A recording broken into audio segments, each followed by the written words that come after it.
Mind the Basketball Podcast, also known No as intro. No intro. Go into it. Well, all right. Fine. Since you said it, let's go right into it. Damian Lillard, with one of the greatest performances I've ever seen in playoff history. That man, it was mind-boggling. I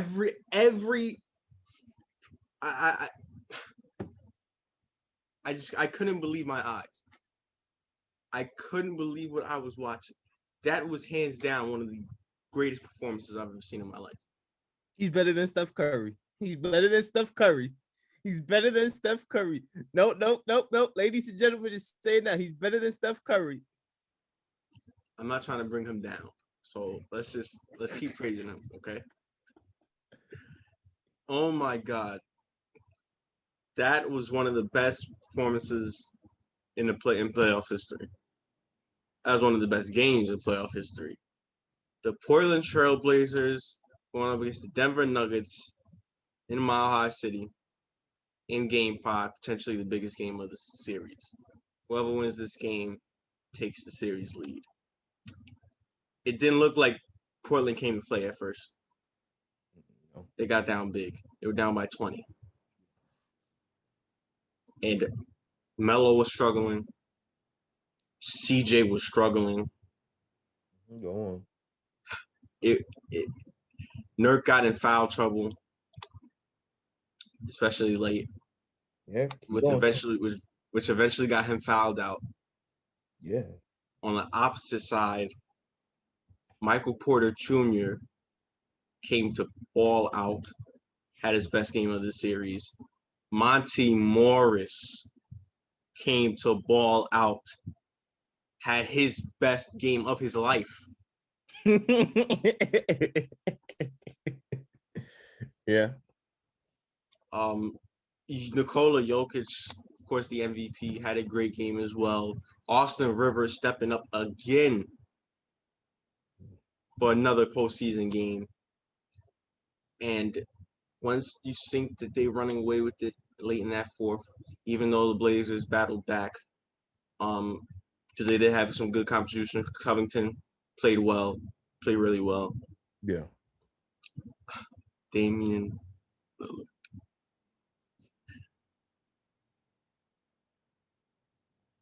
Damian Lillard just put the team on his back single-handedly and said, nah, we ain't going out like this. Come on. We need this game. And it was he just caught fire. You know that feeling when you see things like that and then you want to change your mind at the last minute? Yes. Yes, I know exactly that feeling because that's what I was feeling. That man, I don't know what he did. I don't know what he turned into. That man, you want to talk about WWE, WWF? He did some stone cold savagery. I don't know what he did, what he took. He got to get drug tested after the game. I'm not even gonna lie, because he just. And mind you, we talking about this is Damian Lillard. We talking about we seen big time performances from him before in postseason runs like this, yes. And we saying that this is his greatest moment out of all those moments. Mm-hmm. Yeah, I think this moment, maybe recency bias, but this moment possibly. Okay, maybe it's more debatable, but this is up there with the OKC 50-point series ender performance that he had. Man, because off balance, just a little bit of space, the tiniest bit of space. My God.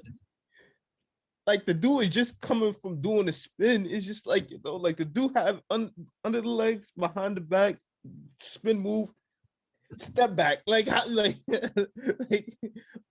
so quickly. Like it's not even smooth. It's not even in motion. He's just doing it so quickly. And it all started late in that fourth quarter. For a lot of it, late in that fourth quarter. Even though most of the game he's still playing great, but specifically late in that fourth quarter and on, he was just getting buckets, 3 after 3, and they had a chance to tie the game, send it into overtime. Controversial call, because to be honest, I wouldn't have called that foul. Austin Rivers. Yeah. I know what you're talking about. Yeah, I don't think that should have been called a foul. I think that it should have been. They challenged it. They got it right back. Jump ball, whatever. And I think Douglas probably would have got a jump ball because Nurkic was fouled out. Yeah. Because he got fouled out midway in the fourth. Embarrassing. But anyway, they get a break. Blazers get a break. They get the ball back, even though because it wasn't a shooting foul. They called it before it. They changed it. And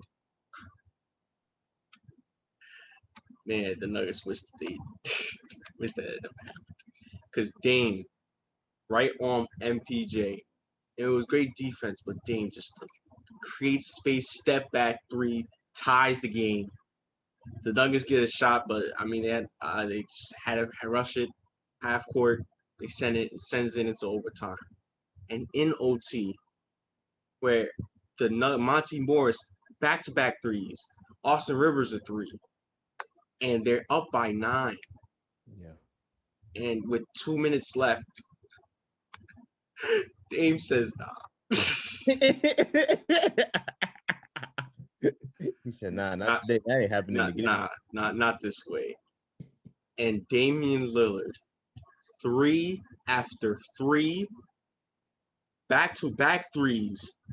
Monty Morris misses a crucial free throw. Damian Lillard gets the ball and just somehow, some way. He threw that one. Just sauced it up, stepped back with the tiniest bit of space, and it goes in. He threw that one. I couldn't believe what I was watching. I could not believe what I was watching. He hit 3 straight threes, along with the 3 to send it into overtime, and the 3 that I just talked about in the 3rd straight 3 to send it into double overtime. Like, if I'm he's one of the greatest players I've ever seen in my own eyes. It's the performances that he just brings. If I got my math correct, that's 3 threes. That's double overtime 3. That's 4. 3 1 threes. This nigga hit like 8 straight threes. 8 straight threes.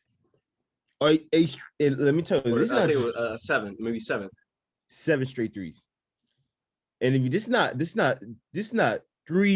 just regular 7 threes that's happening throughout the course of a game. This is happening in crucial moments of the game. When your team need a bucket, you're down by this amount of points, and you need to keep them in the game. Keep them in the game, because we always talk about what clutch buckets is, right? And that's what clutch bucket is. Hitting a shot when you're down a certain amount of points to keep your team in the game. And this dude hit 7 clutch threes with a high degree of difficulty. Yes, it was ridiculous. I mean, it was ridiculous. Also forgot to mention the 3 that CJ had hit at the end of the 4th quarter to bring within 1. Then Monty Morris hits both free throws, and then Dame sends it into overtime. But back to that, that 3 sends it into double overtime. He was so hot. This is when you know you're hot. He just pulls it and banks it in. Yeah. That's when you know you're hot. And then after that, he gets another great look on a 3, and he finally misses. And there was this great clip that I saw. He missed Austin Rivers. He said, "Thank God." Thank God. He finally missed. Hey, look, let me tell you something. That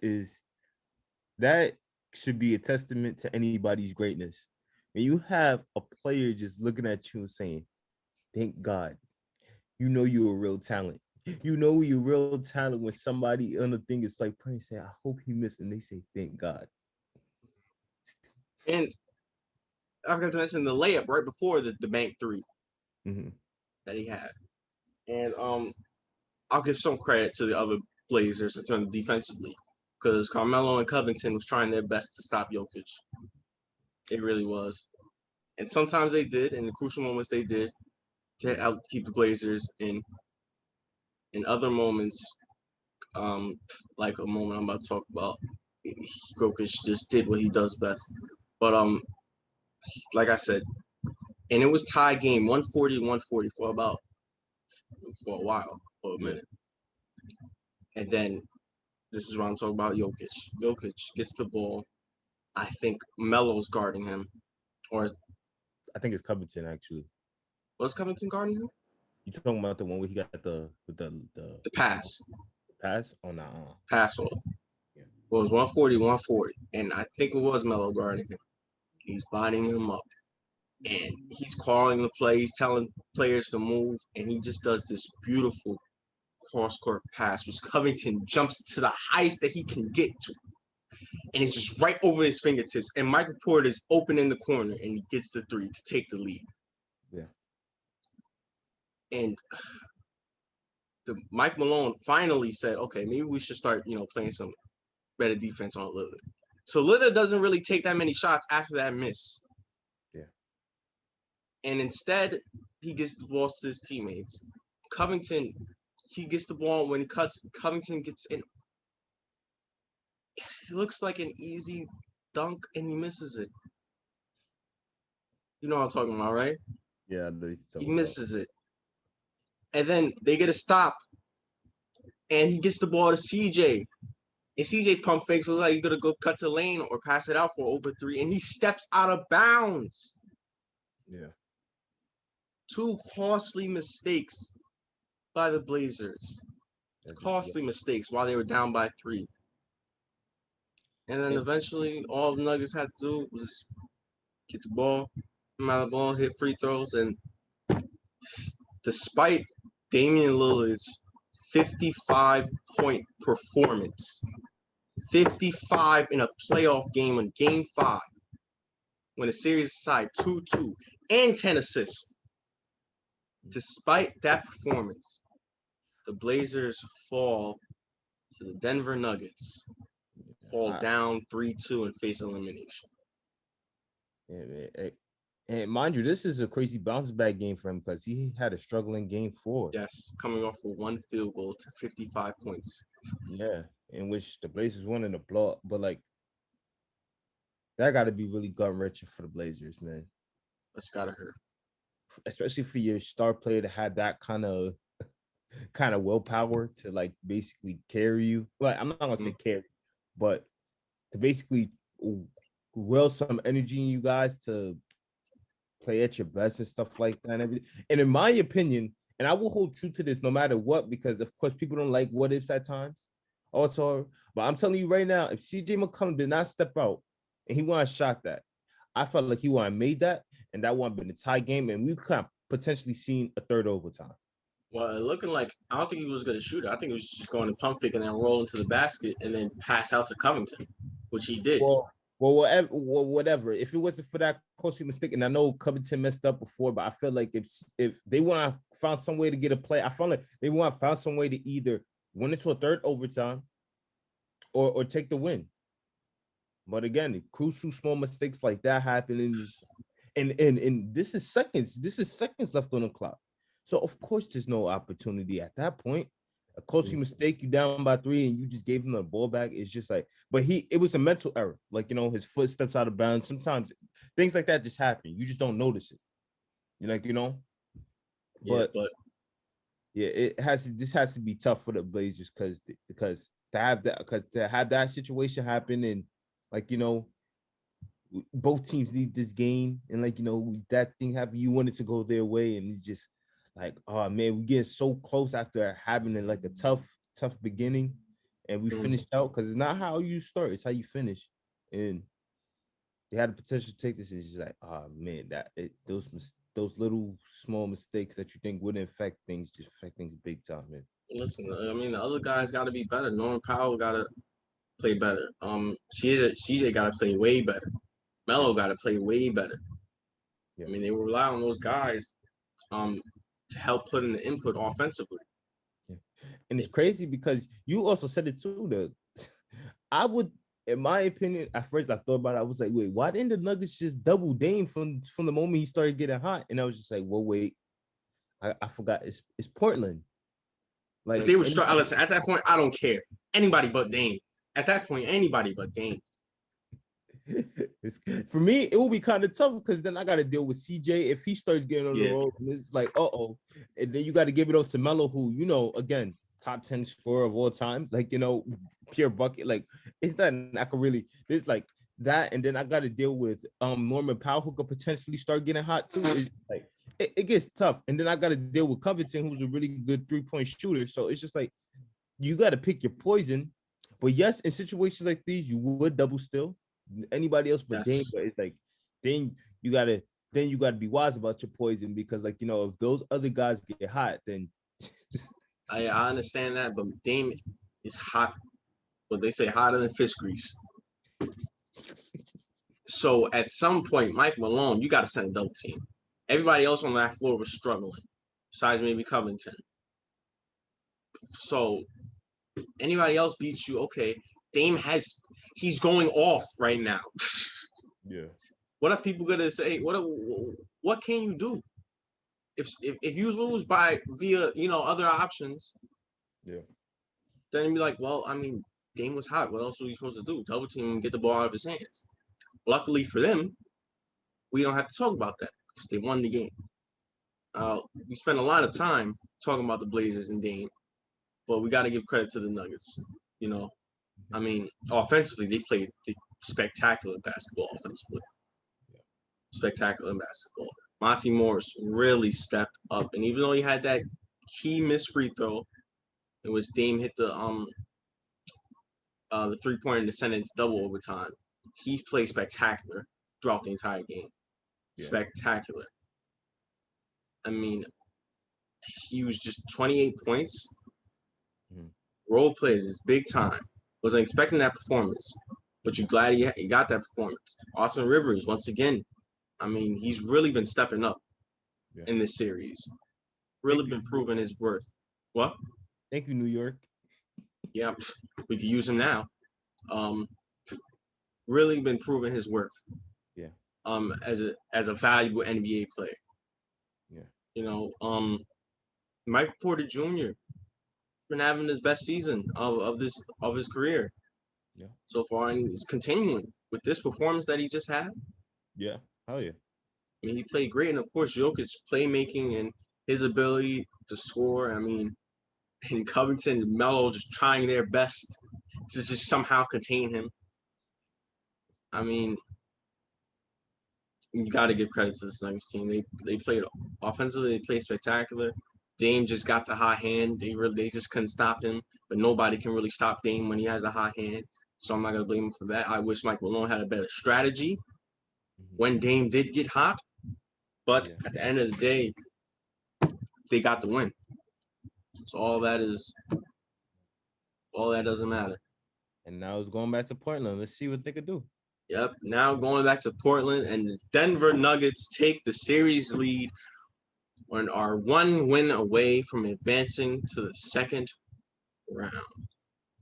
Facing the winner, or they will be facing the winner of the Los Angeles Lakers and the Phoenix Suns series. Speaking of that series, that game was going on while the Nuggets and the Blazers game was going on. Mhm. And I was watching both, Yeah, of course. I know. But the Nuggets and the Blazers series was ahead. It was in the fourth quarter while Lakers and Yeah, Suns in the second quarter. yeah. And fortunately for the Lakers, Anthony Davis did not play. Boy, they wish he would have. Because I was keeping an eye on them both games, and then first off, in that first quarter, yeah, they contained them for game 2, 3, and 4, but with a player like Devin Booker, there's only so much you can contain. Yeah, exactly. And this was the game when he was like, okay, that's enough. I'm taking off. And in that first quarter, no answer whatsoever. I mean, it was just ridiculous, especially with a team like this. The Lakers, they're one of the best defensive teams in the league. And he just tore them up. So like what Luka did to the Clippers. Yeah, basically. But then the second quarter, the entire team joined. And they just ran off with it. Yeah. I mean, oh my God. The second quarter performance by the Suns, outscoring the Lakers 32-10.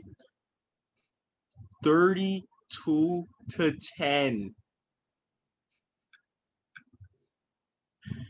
Are you like their 3-point shooting was insane. Yeah. I mean, Devin Booker, Kel Bridges, Cam Johnson, Cameron Payne, who's been great this entire series. I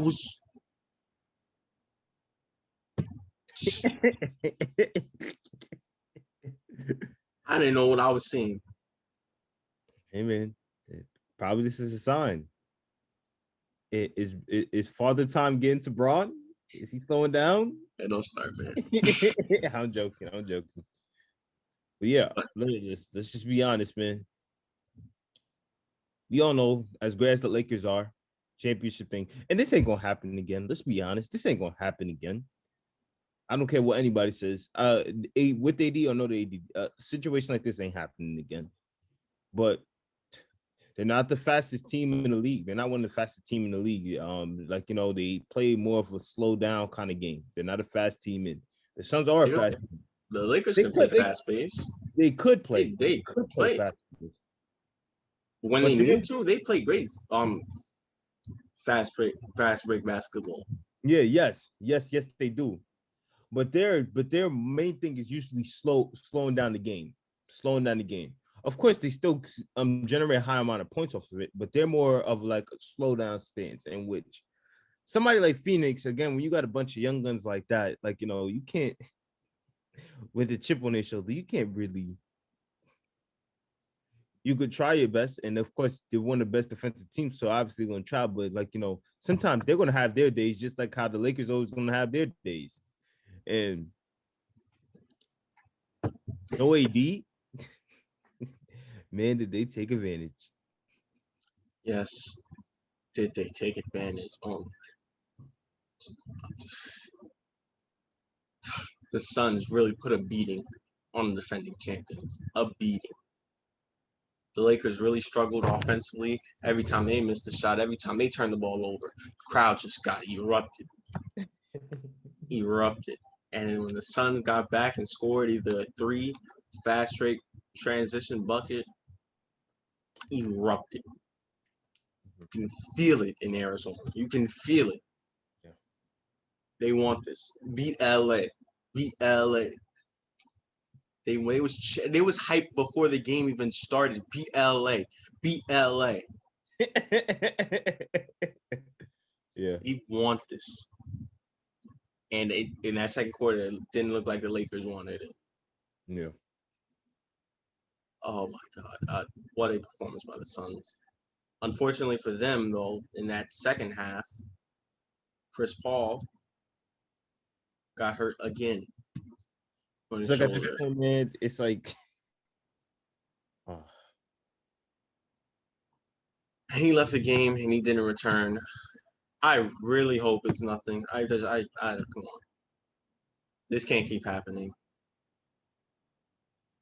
There's so many opportunities. Once again, he's up 3-2 now because the Suns blew the hell out the Lakers by 30. By 30. They beat the Lakers, the defending champions. I know they didn't have Anthony Davis. They beat them by 30. Mm-hmm. And now they up 3-2 and Chris Paul gets hurt.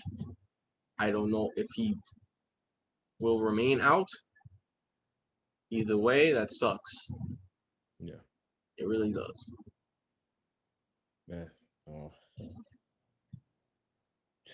But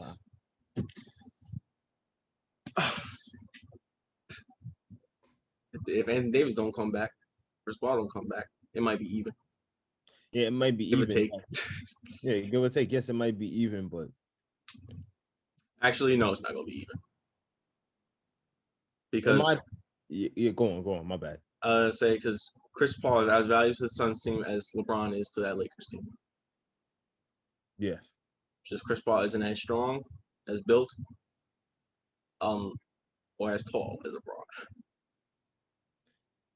Yeah, but I in my opinion, and I know a lot of news media people they're gonna be up today, always constantly talking about this on their things and stuff like that. But the Lakers, and you're in, of course, I got them winning the series, winning this whole series, right? Mm-hmm. But with no Anthony Davis, I don't know. I don't know if I feel like even with Chris Paul out, the Suns have a chance. They got a healthy team, energized team. The Lakers, on the other hand, they've been dealing with injuries all year, and an injury hit them at the wrong time. Mm. I don't know if they win this series without AD at this point. Even with even with the 80% AD, I don't know if they win. I really don't know if they win because he again injury prone all the time. Like he's at an extreme level of injury prone. I don't know. I'm not switching up. I still got faith. Yeah. But it's going to be really, really, really tough, especially against a team like this. I see your point. Hopefully Chris Paul and AD both get healthy in time for Game 6, which will be a big Game 6.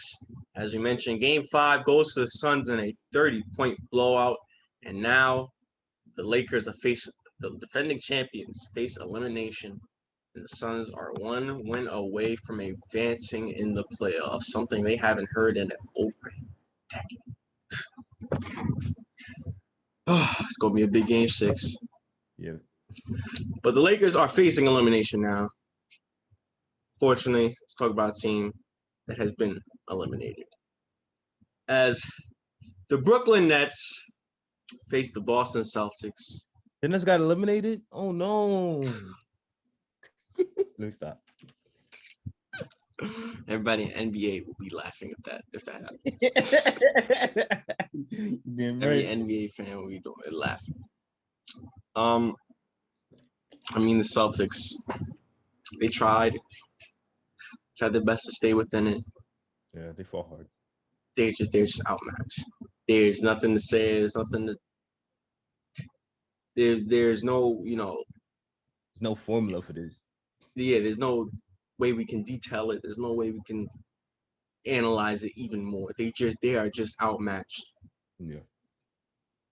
The Nets have KD, Kyrie, and James Harden. There's nothing you can't do anything about one of them. Exactly. What are you gonna do about all three? You can't help because you risk leaving them wide open. Yeah. Can never double team. You can't play one-on-one because they'll kill you.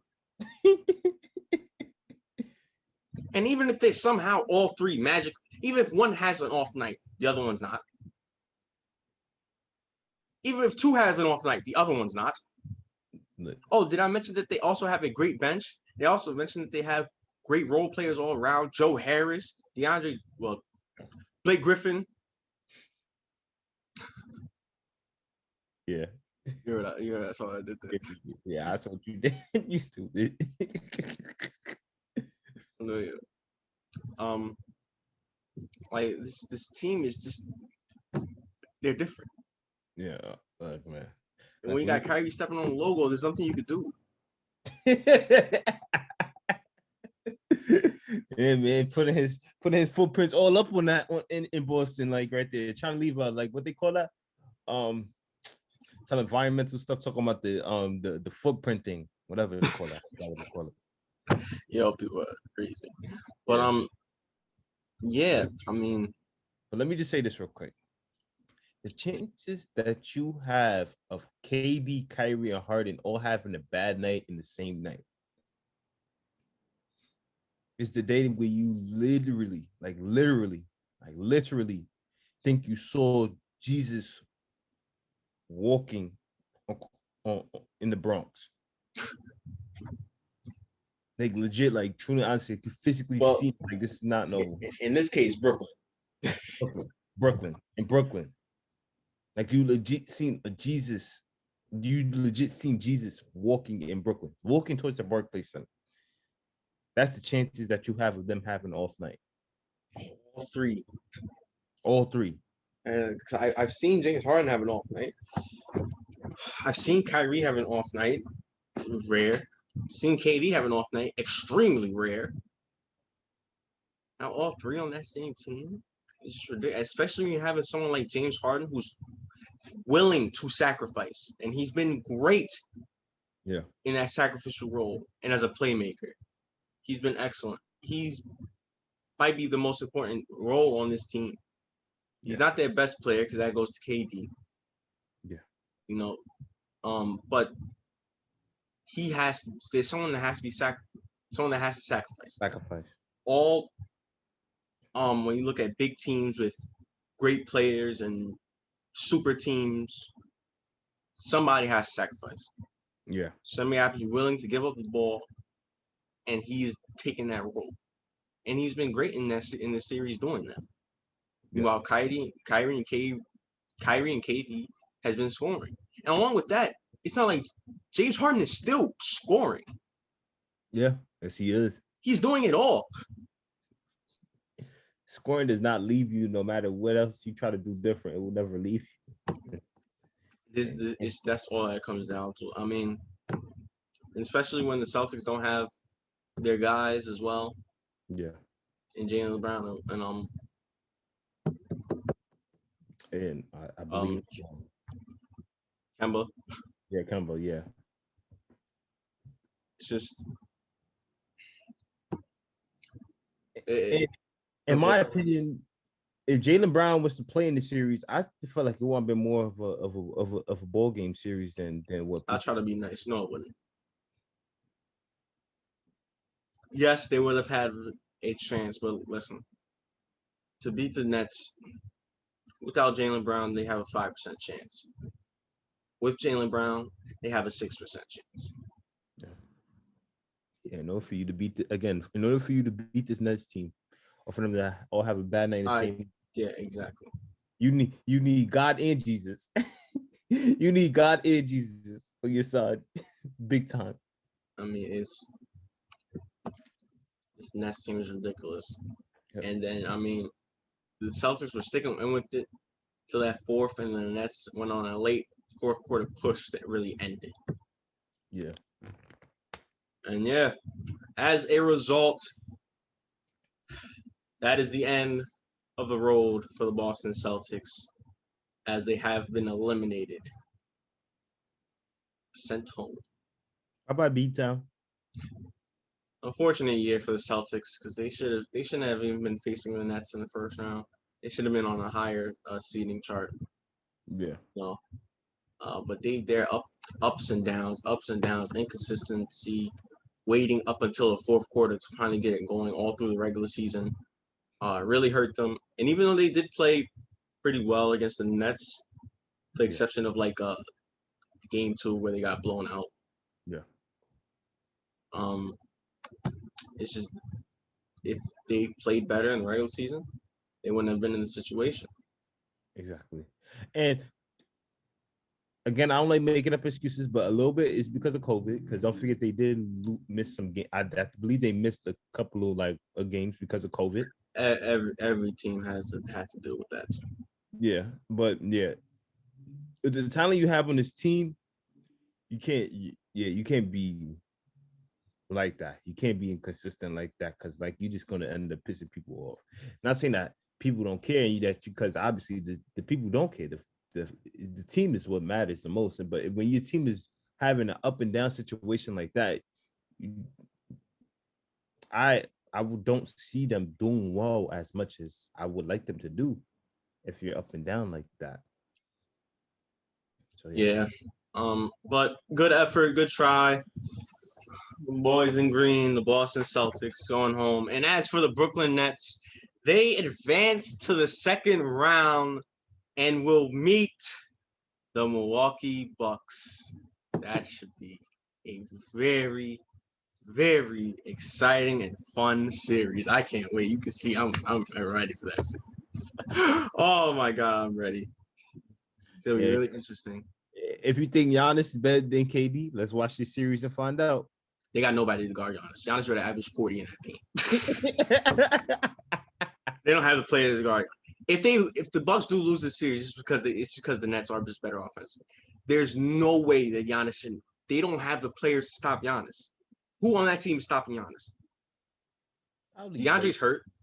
Probably Blake and DeAndre. DeAndre's hurt, and even if he was playing, they got kidding me?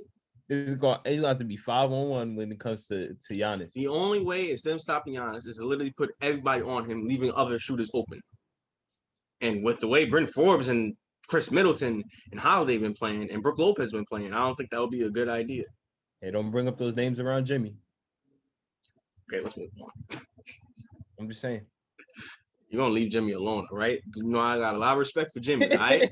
I got a lot of respect for Jimmy too, but I'm just being honest. If you got respect for him, you would not bring up those names around him. That's it. Listen, man, he had one bad playoff series. It happens to all stars. Yes, it does happen. All right? Let's leave it at that. Bryn, bro? But Bryn? No way, bro. It happens. No way, bro.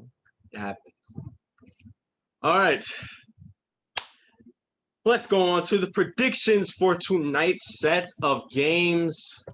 4 games. I don't know why they put all 4 playoff games up for today. But anyway, first, NBA TV, 7 o'clock. It is a win or go home situation for the Washington Wizards as they face the Philadelphia 76ers in Philly.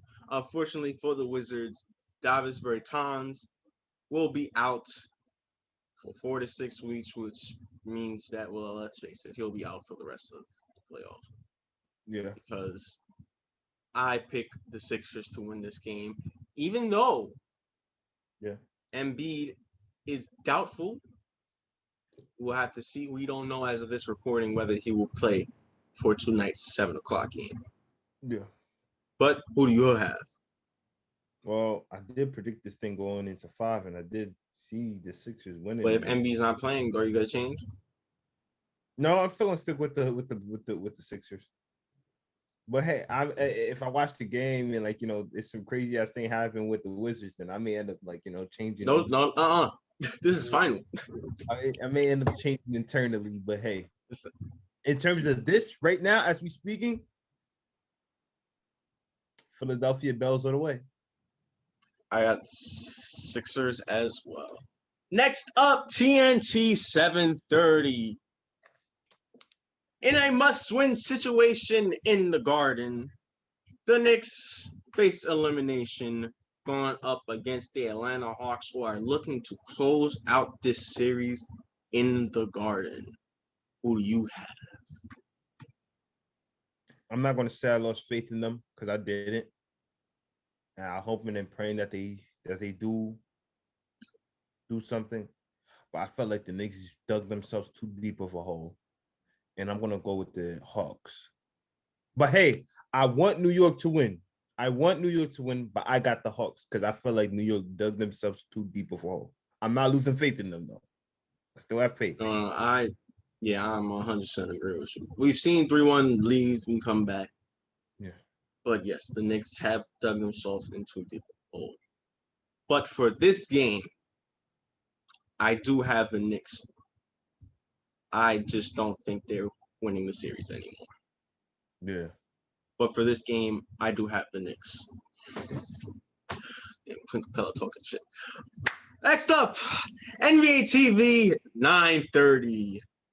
Another must-win, win or go home.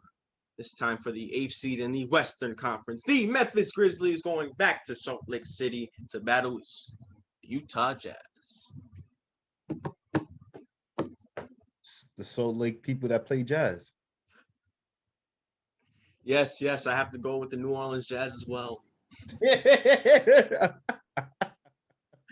And lastly, in a big game 5, TNT, 10 o'clock, the Dallas Mavericks looking to bounce back after their 2 straight home losses, going up against the Los Angeles Clippers, looking to finally get a win in the Staples Center.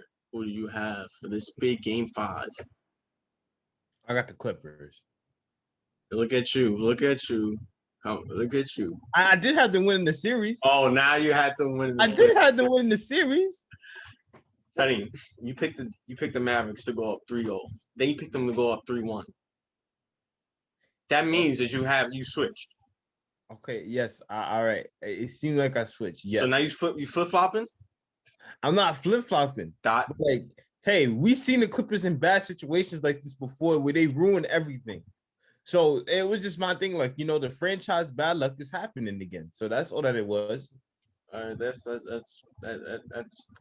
true. And they better win. There's no ifs, ands, or buts. If they lose this, I swear, I'm saying it right now, and I don't care what you say. If they lose this game, I don't care if it goes to a game 7, they're gonna lose the series. You heard it from John. I got the Clippers as well. Yeah. All right. I think it's time to wrap things up. These second round about to be filling up. Looked like, 3 teams could be eliminated tonight: the Knicks, the Wizards, and the Grizzlies. Yeah. The second round is really starting to fill up. The Nets already advanced. Well, the Nets and the Bucks have been the only teams that have advanced, but 3 more teams can join them, being the Hawks, the Jazz, and the Sixers. Yeah, man. Yeah. It's been a really good playoff series. Of course, as much as we didn't want blowouts, they're bound to happen, especially when you got like the Nets and things like that. But hey, yeah, it's been an entertaining playoff so far, man. And it's going to continue to get more entertaining from here on out, of course, because it's supposed to be like that as you get closer towards like finals and stuff like that. But I just want to say one thing, and this for the Clippers. Please, I beg, pretend that I'm on my knees. No, please, I beg.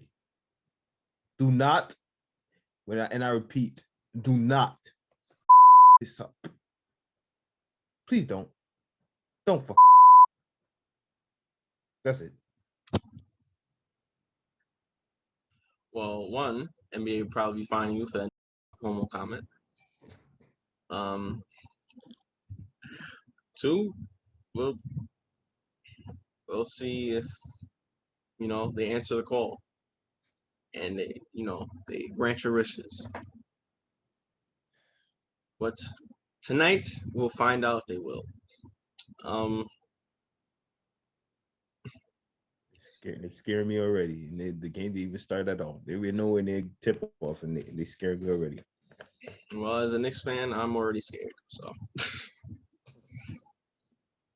there you go. You're not the only one. All right. But hold on. The Knicks crowd's gonna be lethal tonight. They're gonna be lethal tonight. Just know that. Yeah, they probably spit twice.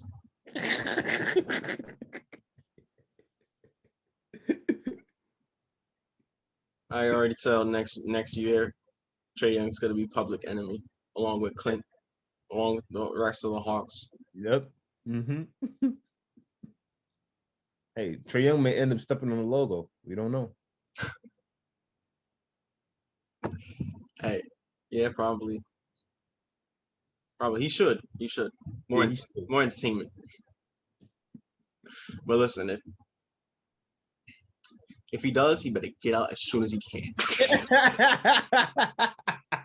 Better get out as soon as he can. But all right. That being said, thank you guys for watching today's podcast. Make sure to tomorrow's podcast. Make sure you like, share, subscribe, comment, support channel, give us feedback, all that good stuff. And also follow IG and our TikTok down in the description below. Yes, and once again, I am Evan. I'm Ja. This Minor Basketball Podcast, Playoff edition. playoff edition.